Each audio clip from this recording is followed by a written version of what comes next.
Hagayya kudhan bara kuma lamaa fi 21 dabare oduu ijoorraa geenye jirra. Ijoowwan sa'aatii kanaaf qabnee dhiyaanne isinitti himna. An Muhammad Fantaalleeti.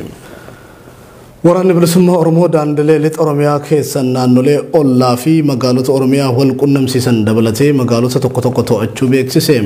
Waraanni bilisummaa Oromoo ajaja lixaa daandii Gimbii fi Najjoo Gimbii fi Dambidolloo Naqamtee fi Bahardar Gidaamii fi Asoosaa wal qunnamsiisu to'annoo isaa jala oolchee jiraachuun ibsamee jira.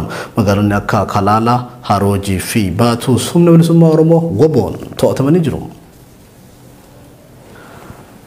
Kaaba Oromiyaa Walloon Arxummaa Fuurseetti hidhattoonni gama naannoo Amaararraa dhufan gaafa Guyyaa 9 hawaasa nagayaa irratti dhukaasa banan. Dhukaasa baname kanaanis lubbuun namaa baduu baattus loowwan hedduun rasaasa rukutamuun ajjeefamanii jiru. Namoonni 400 ol ta'an sababii hanqina nyaataa cimaa mudateen beelaa jiraachuu godina Arsii lixaatti waajjirri hoggansa sodaa balaa godinichaa hime. Gabaasni BBC Afaan Oromoo qabatee beekamu mul'isutti rakkoo hanqina nyaataa mudateen godina Arsii lixaa aanaalee akka Shaallaa, Siraaroo, Shaashaamannee, Arsii Nageellee fi Wandootti uummanni balaa beelaaf saaxilamee jira. Sababni balaa hongeetiin midhaan osoo hin facaafamin hafuu hordofeeti jedhama. Itti gaafatamaa waajjira hoggansa sodaa balaa godina Arsii obbo Yaasiin Garjuu.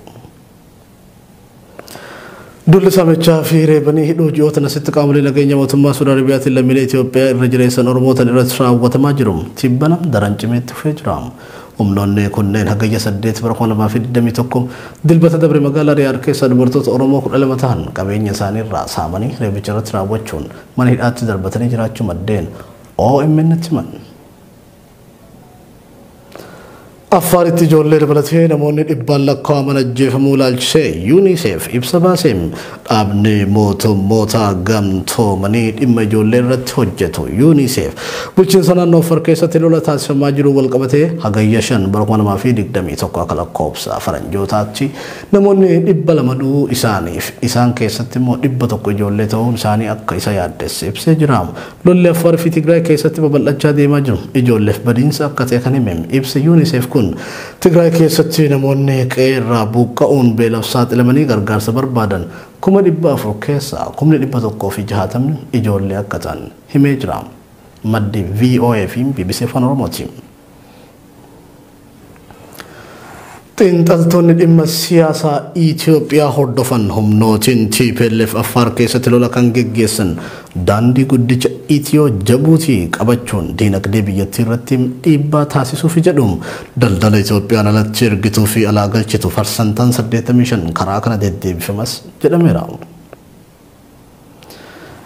Keniyaa fi Soomaaliyaan walitti dhufeenya waggoota muraasan dura jidduu isaanii gaariin turre dhiyeessuun dippiloomaasii fi daldala biyyoota lamaan jidduu jiru fooyyessuuf wal ta'uuf walii galan. Waliigalteen kunis kan taasifame erga ministeeronni dhimma alaa biyyoota lamaanii Maqdishoo keessatti walgahii taasifataniin booda. Ibsi ministeerota dhimma alaa biyyoota lamaaniin beeka jedhutti dhiheenyatti dhimmoota dantaalee biyyoota lamaanii tan irratti mari'achuuf walgahii waloo taasifachuuf walii galanii jiru. Ijoo kan xumuraatiin jiddu gala Naayijeeriyaatti qondaalli olaanaan bulchiinsa mootummaa Niijar garee hidhattootaan butamuu mootummaan beeksise. Ejensiiwwan tikaa barbaacha qondaala kanaatiif opereeshinii geggeessaa jiru. BBC'n ibsa mootummaa beefachuun akka gabaasetti qondaalli mootummaa kun wiixata naannoo sa'aatii 7tti mana isaaniitii garee hidhattootaatiin butaman.